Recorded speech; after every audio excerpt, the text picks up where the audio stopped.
अरे जो पेट भरता है पूरे हिंदुस्तान का, अरे गद्दी वालों और कितना खाओगे भारतीय किसान का, कि गद्दी वालों और कितना खाओगे भारतीय किसान का। अपने खोखले विचारों से अंबानी अडानी का रावण राज बनाना चाहते हो।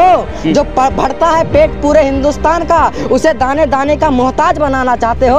और बता तो दो क्या चल रहा है तुम्हारे विचारों में। अरे अकेले नहीं हैं हम, हमारी आवाज गूंजेगी लाखों। जो सींचता है अपने रक्त से मिट्टी ये हिंदुस्तान को, अरे मारा पीटा क्यों गया भारतीय किसान को।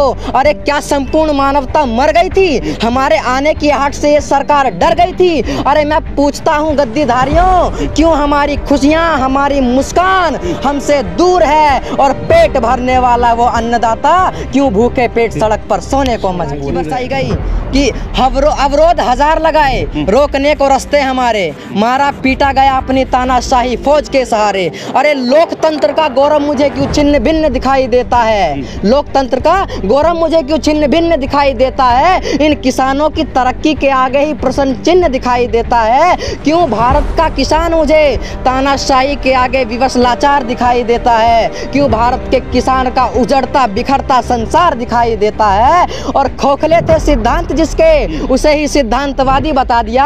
हम तो अपना हक मांग रहे थे साहब, हमें ही आतंकवादी बता दिया। मीडिया बताऊं वो या तो बिकी हुई है या दबाव में है सरकार के। इकोनॉमिस्ट की रिपोर्ट ये कहती है सीआईडी सीबीआई नारकोटिक्स विभाग चुनाव आयोग इस सरकार ने प्रभावित कर दिया। आप गद्दी मीडिया ने आज तक आंकड़े उठा के देखे, पूछा नहीं।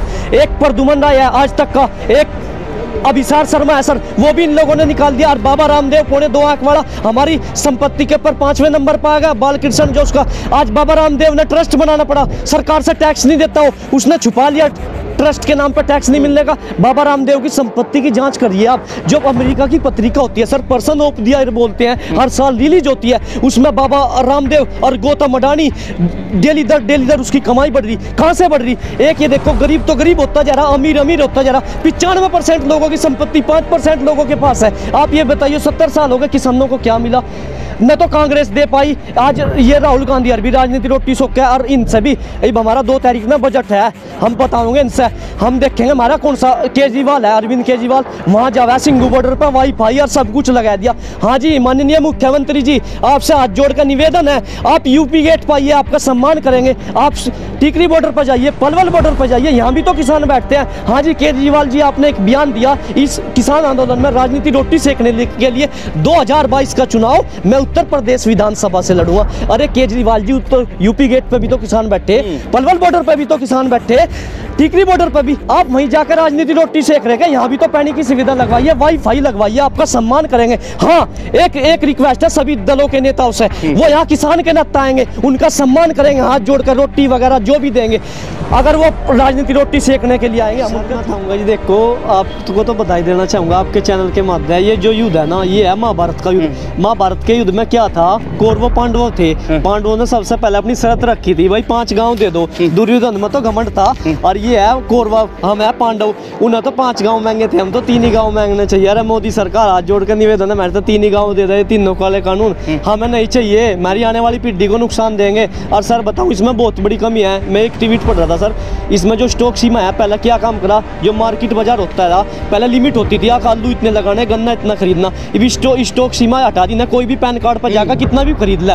सर मतम्मा क्या काम करा, यहाँ व्यापारी हत्या, सोनीपत का एक गांव है चिटाना, उसमें 20-20 लाख के चेक दे जा और ले गए वो जीरी वगैरह ले गए उनके, वे 3 दिन बाद चेक लगाए हुए हो गए, बाउंस हो गए। सर नु बताओ एसडीएम क्या कर रहा है जी? भी हमारे सुप्रीम कोर्ट का ऑर्डर को नहीं मानते, हमारे गन्ने का जो नियम है 14 दिन का परमिट ब्याज सहित मिलना चाहिए जी। वे सुप्रीम कोर्ट का भी जी आज भी कानून नहीं कर देंगे। इनके बीजेपी सरकार के एमपी एमएलए सर एक भी फायदा नहीं गिन पाए इस कानून का। ये क्या काम करे, गाँवों में जावे, रैली करे, चाय वगैरह पी कर रोटी खा कर आ जा। हम तो सम्मान करें माननीय प्रधानमंत्री का। आप जनता तो इतने पे वोट देते हैं फिर? नहीं मैं कहूँगा जरूरत क्या आगे करने का, हम तो माननीय मेहनत वही करेगा जी जिसको लाभ नहीं मिलेगा। मैं कहूँगा अब जिसको लाभ इतने में मिल रहा तो क्यों करेगा भाई? माननीय प्रधानमंत्री का और जो बीजेपी के एमपी एमएलए तमाम पार्टी दल के नेताओं का सम्मान करूंगा। अगर हमारे बीच में किसान के नेता होंगे उनका सम्मान करेगा। अगर कोई भी पार्टी चमकाने आएंगे उसका हम सम्मान नहीं करने के। सर किसान के नाते आजिए, समर्थन दीजिए हमको, हमारा आंदोलन मजबूत करेंगे। और सर रही बात दूसरी, आप ये नहीं बताओ, ये जो पूछ रही सरकार फंडिंग कहाँ से आ रही। मैं सरकार से पूछना चाहूँ, जिस टाइम तुम्हारी रैली हो संसद में, 100 गाड़ी लेकर जाओ, उस टाइम तुम्हारा खर्चा हुआ वो कहाँ से हुआ? हमें भी पूछा आज तक इस सरकार से, बीजेपी सरकार से।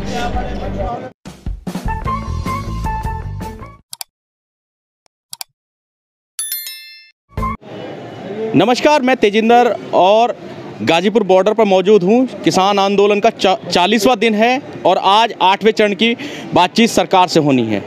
ऐसे में सबसे बड़ा सवाल ये है कि लगातार किसान जो हैं वो दिल्ली के आसपास के बॉर्डरों पर कूच कर रहे हैं और यहाँ पर अगर देखा जाए दिल्ली के आसपास तो लाखों की तादाद में जो हैं वो किसान बॉर्डर पर मौजूद हैं। अपनी मांगों को लेकर उनके हौसले बुलंद हैं।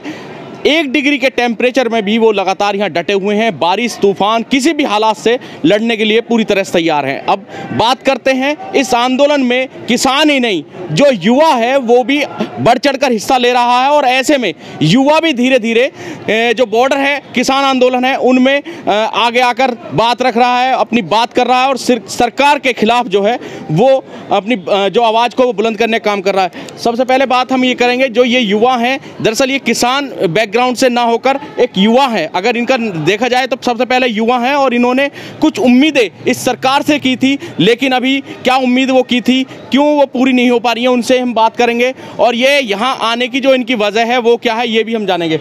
आप अपना नाम बताइए। सर मेरा नाम देवी सिंह है, मैं शामली जिले से आया हूँ सर। अच्छा, शामली से आए आप? 39 दिन हो गए सर मैं आंदोलन में हूँ। अच्छा, आप आंदोलन में हैं, क्या वजह है? आप युवा हैं और यहाँ जो 39 दिन से इस आंदोलन में जुड़े हुए हैं, क्या वजह है? सर वजह है जो तीनों काले कानून है जी। हाँ। और एक एमएसपी है। एमएसपी हमें लिखित में चाहिए। सुप्रीम कोर्ट ये कहता है लिखतम के आगे बख्तम क्या। हमें आज तक भी 72 साल हो गए, हमारा देश आज़ाद होगा सर, आज तक भी हमें एमएसपी पे लिखित में कानून नहीं बना।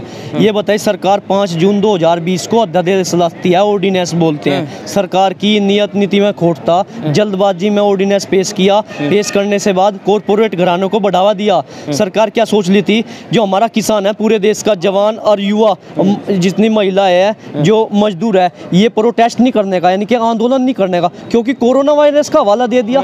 आप ये बताइए सरकार, इन तीनों कानून में बहुत बड़ी खामियां हैं। हमारी जो आने वाली पीढ़ी है सर, हम इसलिए आंदोलन किया वे हम पे कभी कल को अंगुली न उठाया, हमारी जमीन वो होगी कॉरपोरेट घराने पे हो जाएगी। अच्छा, आप युवा हैं, अच्छी तरह समझते हैं। मैं बहुत से किसान नेताओं से लगातार मैं भी बात कर रहा हूँ, तो मुझे ये सारी चीज़ें जो हैं वो भी बता रहे हैं। लेकिन क्या आपको लगता है कि क्या सरकार केवल इसी पर किसानों के साथ ही मतलब सौतेला व्यवहार कर रही है, और जो इन्होंने अपने जो मैनिफेस्टो था 2014 से जब चुनाव में ये आए थे और उससे पहले जो मैनिफेस्टो इन्होंने तैयार कर बताया था, वो सारी चीज़ें कर दी हैं? आप युवा हैं, रोजगार मिला? नहीं, ये रोजगार नहीं मिला सर। मैं कहूँगा कानून है ना जो, इस कानून में सर WTO का भी पूरा दबाव बढ़ना, वर्ल्ड ट्रेड ऑर्गेनाइजेशन, विश्व व्यापार संगठन। सर विश्व व्यापार संगठन का जो मकसद है ना सर, विकासशील और विकसित देशों, विकासशील को तो 10% बोल ली वाह, और विकसित देशों को बोली सर 5%। उसका दबाव ये है सर, हमारे जो देश के किसान हैं, यहाँ सब्सिडी मिलती है 15,600, अमेरिका के किसान को मिलती है 42 लाख रुपए, चीन के किसान को 59,000 रुपए, 7 लाख रुपए कनाडा के किसान को, 14 लाख रुपए जापान के। आप ये बताइए सर, जिस टाइम हमारे देश की स्थिति लॉकडाउन में अर्थव्यवस्था की, आपने जो आंकड़े बताए हैं, हाँ जी, इंडियन करेंसी के मुताबिक बताए हैं? हाँ जी, इंडियन करेंसी के मुताबिक है ये आंकड़े सर। मैं कहूँगा सर, जब इस टाइम ऑर्डिनेंस लाई सरकार, जब सारी इंडस्ट्री ठप थी, उसका बचाने का काम इस किसान ने किया था सर। जिस टाइम अडानी अंबानी, अब ये देखो जिस टाइम मोदी सरकार क्या कहती है, 80 करोड़ हमें परिवारों को मुफ्त अनाज दिया, वो किसके तहत दिया? FCI, food corporation of India. यानी कि जिस टाइम MSP खरीदी जाती है, MSP 6% है पूरे देश में, यानी कि MSP 6% पे लेती है, 94% तो होता। उस टाइम पे FCI इनने खरीद लिया। इब सरकार की क्या नियत है, जिस टाइम उसकी कांग्रेस की सरकार थी सर, 9,000 करोड़ रुपए कर्ज था, अब FCI पे 3.5 लाख करोड़ रुपए कर्ज है सर। कर्ज इसलिए हुआ, दिवाली घोषित होगी। दिवाली घोषित होने के बाद में सरकार ने क्या काम करा, बड़े बड़े राजघरानों के स्टॉक लगाने वो कर दिए, प्लांट वगैरह, क्योंकि FCI के पास तो पैसा नहीं बचा। दूसरी बात ये सर, आप ये बताइए, जब FCI से अलग हट जाएगा हमारा किसान, बिल्कुल कॉर्पोरेट घराने कंपनियों पर चला जाएगा, बाजार मार्केट क्या सरकार फ्री में दे देती? PDS प्रणाली है, पब्लिक डिस्ट्रीब्यूटर सिस्टम इसको खत्म करना चाहिए। इसके तहत ही तो हमें किसानों ने फ्री दिया। आप ये देखियो, पूरे उसकी रिपोर्ट उठा के देखियो, पूरे देश का जो गरीब है, किसान है, क्या 2 वक्त की रोटी के लिए मर रहा। आप ये देखियो, मनरेगा को उठा के देख लो, मनरेगा 29 करोड़ है, 29 करोड़ में तो 20 करोड़ को जॉब कार्ड बांटे गए, उसमें सिर्फ 9 करोड़ को लाभ मिला। मनरेगा में नहीं पूरा वो दे रहे। और किसानों की तो रही बात, किसानों के साथ मजदूर भी जुड़ा है, आए तो जब दुगनी कर देंगे। इनके बीजेपी सरकार के MP MLA सर एक भी फायदा नहीं गिन पाए इस कानून का। ये क्या काम करे, गाँवों में जावे, रैली करे, चाय वगैरह पी कर रोटी खा कर आ जा। हम तो सम्मान करें माननीय प्रधानमंत्री का। आप जनता तो इतने पे वोट देते हैं, फिर नहीं मैं कहूँगा जरूरत क्या आगे करने का। मैं तम्मा हम तो माननीय मेहनत वही करेगा जी, जिसको लाभ नहीं मिलेगा। मैं कहूँगा अब जिसको लाभ इतने में मिल रहा तो क्यों करेगा भाई। माननीय प्रधानमंत्री का और जो बीजेपी के MP MLA तमाम पार्टी दल के नेताओं का सम्मान करूंगा। अगर हमारे बीच में किसान के नेता होंगे उनका सम्मान करेगा। अगर कोई भी पार्टी चमकाने आएंगे उसका हम सम्मान नहीं करने के। सर किसान के नाते आजिए, समर्थन दीजिए हमको, हमारा आंदोलन मजबूत करेंगे। और सर रही बात दूसरी, आप ये नु बताओ, ये जो नु पूछ रही सरकार फंडिंग कहाँ से आ रही, मैं सरकार से नु पूछना चाहूँ, जिस टाइम तुम्हारी रैली हो संसद में 100 गाड़ी लेकर जाओ, उस टाइम तुम्हारा खर्चा हुआ वो कहाँ से हुआ, हमें भी पूछा आज तक इस सरकार से, बीजेपी सरकार से। अच्छा एक बात जी, ये भी अब लगातार बीजेपी के नेता कह रहे हैं, हाँ जी, कि जो यहाँ पर जितने भी किसान बैठे हैं बॉर्डर पे जी, क्योंकि कारोबार जो है वो दिल्ली से चलता है जी, दिल्ली जो है राजधानी, और राजधानी क्योंकि यहाँ से ही कारोबार सारा चलता है जी, और जो आर्थिक रेवेन्यू है वो भी बहुत ज्यादा यहीं से बनता है। जब कारोबार चलेगा ही नहीं तो जो लोग हैं, व्यापारी हैं, वो अपना माल ले नहीं पा रहे हैं, जा नहीं पा रहा है अलग अलग राज्यों में, तो इससे काफी नुकसान हो रहा। सर नुकसान कुछ नहीं, जो हम तो अपना शांति प्रिय धरना कर रहे, प्रोटेस्ट है, हमारा राइट है, अधिकार है सुप्रीम कोर्ट में। आप ये बताइए, हम शांति प्रिय धरना दे रहे, कुछ ही तो रोड जाम कर रखे हमें, शांति प्रिय सब मरीज जा रहे। ये तक गोदी मीडिया जो है वो तो जोर जोर से ये बात कर रही है, जोर शोर से उठा रही है इस बात। गोदी मीडिया बताऊं, वो या तो बिकी हुई है या दबाव में है सरकार के। इकोनॉमिस्ट की रिपोर्ट ये कहती है CID CBI नारकोटिक्स विभाग चुनाव आयोग इस सरकार ने प्रभावित कर दिया। आप गोदी मीडिया ने आज तक आंकड़े उठा के देखे, पूछा नहीं। एक प्रदुमन राय है आज तक का, एक अभिसार शर्मा है सर, वो भी इन लोगों ने निकाल दिया। और बाबा रामदेव 2.25 आंक वाला हमारी संपत्ति के ऊपर 5वें नंबर पर आ गया। बालकृष्ण जो उसका आज बाबा रामदेव ने ट्रस्ट बनाना पड़ा, सरकार से टैक्स नहीं देता हो, उसने छुपा लिया, ट्रस्ट के नाम पर टैक्स नहीं मिलने का। बाबा रामदेव की संपत्ति की जांच करिए आप। जो अमेरिका की पत्रिका होती है sir, person of the year बोलते हैं, हर साल रिलीज होती है, उसमें बाबा रामदेव और गौतम अडानी डेली दर उसकी कमाई बढ़ रही। कहां से बढ़ रही? एक ये देखो, गरीब तो गरीब होता जा रहा, अमीर अमीर होता जा रहा। 95% लोगों की संपत्ति 5% लोगों के पास है। आप ये बताइए 70 साल हो गए, किसानों को क्या मिला? न तो कांग्रेस दे पाई, आज ये राहुल गांधी अरबी राजनीति रोटी सोख है। और इनसे भी हमारा 2 तारीख में बजट है, हम बताओगे इनसे, हम देखेंगे हमारा कौन सा केजरीवाल है, अरविंद केजरीवाल, वहां जावा सिंगू बॉर्डर पर वाईफाई और सब कुछ लगा दिया। हाँ जी माननीय मुख्यमंत्री जी, आपसे हाथ जोड़कर निवेदन है, आप यूपी गेट पाइए, आपका सम्मान करेंगे। आप टिकरी बॉर्डर पर जाइए, पलवल बॉर्डर पर जाइए, यहाँ भी तो किसान बैठते हैं। हाँ जी केजरीवाल जी, आपने एक बयान दिया इस किसान आंदोलन में राजनीति रोटी सेकने के लिए 2022 का चुनाव मैं उत्तर प्रदेश विधानसभा से लड़ूंगा। अरे केजरीवाल जी, उत्तर यूपी गेट पे भी तो किसान बैठे, पलवल बॉर्डर पे भी तो किसान बैठे, टिकरी बॉर्डर पे भी। आप वहीं जाकर राजनीति रोटी सेक रहे हैं, यहाँ भी तो पानी की सुविधा लगवाइए, वाईफाई लगवाइए, आपका सम्मान करेंगे। हाँ एक रिक्वेस्ट है सभी दलों के नेताओं से, वो यहाँ किसान के नेता आएंगे, उनका सम्मान करेंगे, हाथ जोड़कर रोटी वगैरह जो भी देंगे। अगर वो राजनीति रोटी सेकने के लिए आएंगे, हम उनका जूत मारेंगे। केजरीवाल से एक और निवेदन है, वो चुनाव लड़ा अच्छी बात है, भागीदारी करा अच्छी बात है, अपनी राजनीति चमकाओ, वो यहाँ के किसानों को भी देखो। और देखो जी, मोदी सरकार से एक रिक्वेस्ट है, माननीय प्रधानमंत्री जी, आपने हमारे देश का नाम पूरे वर्ल्ड में गुंजा दिया, हम आपका सम्मान करते हैं, बहुत बहुत बधाई हो आपका। आप पे 100 काम अच्छे करे, एक गलती हो जाए वो क्या करें मेरे बड़े जी, सुबह का निकला हुआ शाम तक भी घर वापिस आ जाए, अच्छी बात है। प्रधानमंत्री मेरे कोई से बॉर्डर पर आ जाओ, हाथ जोड़ कर गलती मान लो, अब भाई किसान भाइयों मेरे पर गलती होगी, मैं अपना कानून वापस ले रहे। आपको तो हमें 300 सीट जिताएगा भेजा, मानने की बात तो दूर है। आज जो वार्ता होगी 8वें चरण की, उसी पे जो बिल है वही वापसी हो जाए। हाँ जी, नहीं गलती मानने का बिल भी वापस लेगा।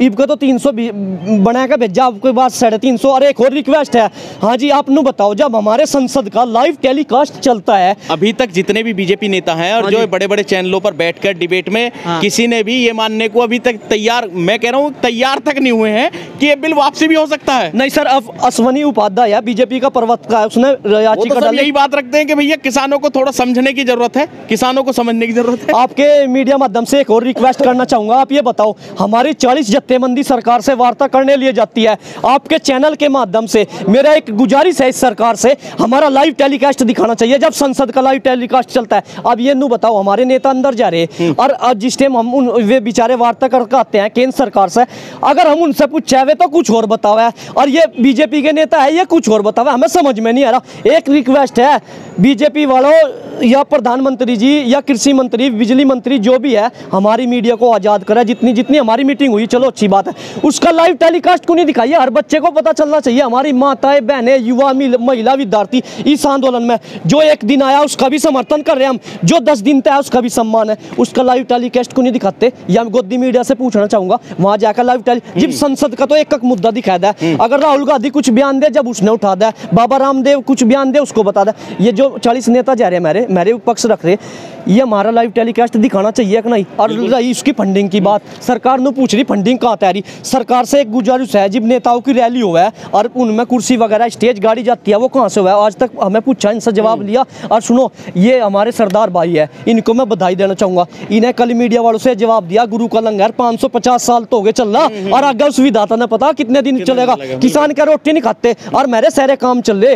हाथ जोड़ कर रिक्वेस्ट है, और ये बारिश हुई ना, इसमें हमें कोई बाधा नहीं सर, परम पिता परमेश्वर ने अन्न बरसाया, इसलिए बरसावा। कुछ किसानों के पास ट्यूबवेल नहीं है सर, मालिक ने उनसे भी पानी दिया, क्योंकि हर के पास हर इंसान सक्षम नहीं होता। परम पिता परमेश्वर ने ये बोलते हैं हमारे बड़े, अन्न बरसाई तो सोना बरसा जी, कल परसों तो और सोना बरसा। और सरकार के क्या बारिश में किसान बाधित हो जाएगा? अरे सरकार बाधित नहीं होगा, आपकी पीठ तोड़ कर जाऊंगा। यू किसान है, यू किसी जाति धर्म किसी का समुदाय का वो नहीं है जी सर। और भी युवा हैं, उनसे हम बात करेंगे। अच्छा, आप ये बताओ, आप आए हो, अपने जो मुद्दे हैं, असल में जो एक युवा है वो पढ़ता है, लिखता है, ग्रेजुएट होता है, पोस्ट ग्रेजुएट होता है, उसके बाद उसके सपने होते हैं कि वो किसी गवर्नमेंट जॉब में जाए। क्या वो उम्मीदें जो हैं, वो सरकार ने जो वादे किए थे, 2 करोड़ रोजगार की बात की थी, वो पूरे हुए? मैं सबसे पहले तो, मेरा नाम शिवम यादव है, मैं लोनी विधानसभा क्षेत्र से आया हूँ। अच्छा। आपने कहा कि एक युवा के सपने होते हैं वो पढ़े लिखे बड़ा होकर एक अच्छी गवर्नमेंट जॉब पाए। गवर्नमेंट जॉब पाकर वो क्यों चाहता है? क्योंकि अपना भला हो, राष्ट्रहित का भला हो, राष्ट्रवाद की नीति अपनाए। मेरा नाम शिवम यादव और मैं युवा हूँ, और राष्ट्रवाद की भावना रखना मेरे लिए सर्वोपरि हो जाता है। मैं यहाँ पर किसी जाति से नहीं आया, किसी धर्म से नहीं आया, किसी स्टेट से नहीं आया, मैं किसान बनकर आया हूँ, और एक सवाल बनकर आया हूँ। हर उन जो रोटी सेकते हैं राजनीति की, उनके लिए एक सवाल बनकर आया हूँ, और उन देशवासियों के लिए भी एक सवाल हूँ कि मैं पूछता हूँ हर उस व्यक्ति से जो ये कहता है कि बॉर्डर पर आतंकवादी खड़े हैं। मैं पूछता हूँ इस मौन सरकार से, मैं पूछता हूँ किसान विरोधी विचार से, अरे जो पेट भरता है पूरे हिंदुस्तान का, अरे गद्दी वालों और कितना खाओगे भारतीय किसान का, कि गद्दी वालों और कितना खाओगे भारतीय किसान का? अपने खोखले विचारों से अंबानी अडानी का रावण राज बनाना चाहते हो। जो भरता है पेट पूरे हिंदुस्तान का, उसे दाने दाने का मोहताज बनाना चाहते हो। और बता तो दो क्या चल रहा है तुम्हारे विचारों में? अरे अकेले नहीं हैं हम, हमारी आवाज़ गूंजेगी लाखों हजारों में। बहुत बहुत धन्यवाद। मैं कहता हूं कि मैं इस बात से नाराज नहीं हूं कि कोई कानून लाया गया। मेरे बुजुर्ग किसान हैं, वो कहते हैं कि बहक गए हैं। इतने बुजुर्ग जो ज़िंदगी के हर दाव पेच से गुजरे, ज़िंदगी का हर उतार चढ़ाव देखा, वे कैसे भटक सकते हैं? और मैं पूछता हूं कि जो सरकार किसानों को अपनी बात समझाने में असमर्थ हो, वो उनका हक दिलाने का सामर्थ्य कैसे जुटा पाएगी? मैं सबसे ज़्यादा इस बात से नाराज़ हूँ कि जो इस भारत देश का पोषक है, जो सबसे पहले सर्वोपरि है इस हिंदू राष्ट्र के, हिंदुस्तान के लिए, वो उनके लिए उन पर लाठियाँ बरसाई गई हैं। जो सींचता है अपने रक्त से मिट्टी ये हिंदुस्तान को, अरे मारा पीटा क्यों गया भारतीय किसान को? अरे क्या संपूर्ण मानवता मर गई थी? हमारे आने की आहट से ये सरकार डर गई थी? अरे मैं पूछता हूँ गद्दीधारियों, क्यों हमारी खुशियाँ, हमारी मुस्कान हमसे दूर है, और पेट भरने वाला वो अन्नदाता क्यों भूखे पेट सड़क पर सोने को मजबूर है?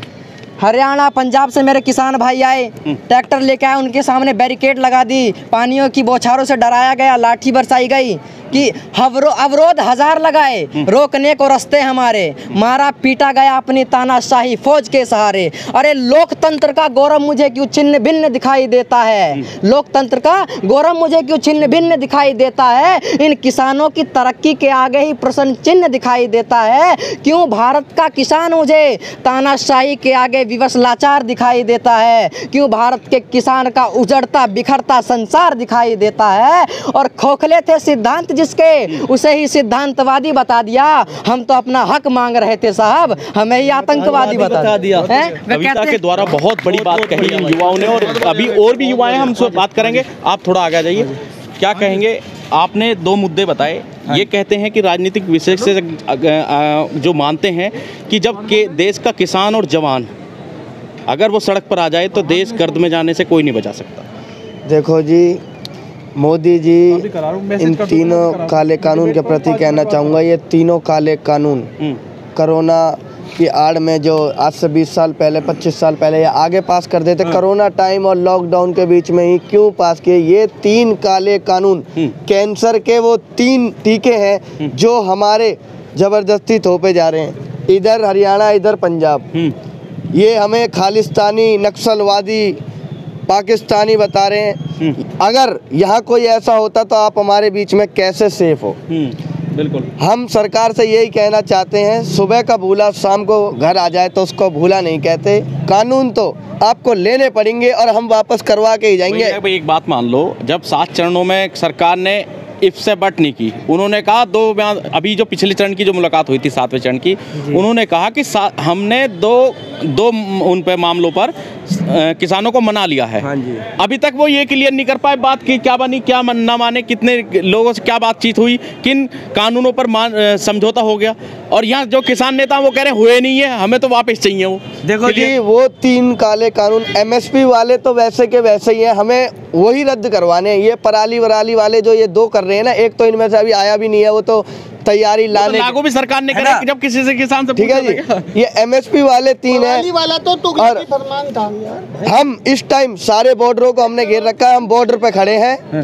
अगर आज हमारी मीटिंग में अगर कोई परिणाम नहीं निकला तो दिल्ली ज़्यादा दूर नहीं और मोदी जी मिलने आ रहे हैं। सर मैं कहूँगा जी, देखो आपको तो बधाई देना चाहूँगा आपके चैनल के माध्यम। ये जो युद्ध है ना, ये है महाभारत का युद्ध। महाभारत के युद्ध में क्या था, कौरव पांडव थे। पांडवों ने सबसे पहले अपनी शर्त रखी थी, भाई 5 गांव दे दो। दुर्योधन में तो घमंड था, और ये है कौरव, हम है पांडव, उन्हें तो 5 गाँव मांगे थे, हम तो 3 ही गाँव मांगने चाहिए। अरे मोदी सरकार हाथ जोड़ कर निवेदन है, मेरे तो 3 ही गाँव दे दे, तीनों काले कानून हमें नहीं चाहिए, हमारी आने वाली पीढ़ी को नुकसान देंगे। और सर बताऊँ, इसमें बहुत बड़ी कमी है। मैं एक ट्वीट पढ़ रहा था सर, इसमें जो स्टॉक सीमा है, पहले क्या काम करा, जो मार्केट बाजार होता था पहले लिमिट होती थी, आलू इतने लगाने, गन्ना इतना खरीदना, अभी स्टॉक सीमा हटा दी ना, कोई भी पैन कार्ड पर जाकर कितना भी खरीद ले। सर मतम्मा क्या काम करा, यहाँ व्यापारी हत्या, सोनीपत का एक गांव है चिटाना, उसमें 20-20 लाख के चेक दे जा और ले गए, वो जीरी वगैरह ले गए उनके, वे 3 दिन बाद चेक लगाए वे हो गए, बाउंस हो गए। सर नु बताओ SDM क्या कर लिया जी? भी हमारे सुप्रीम कोर्ट का ऑर्डर को नहीं मानते।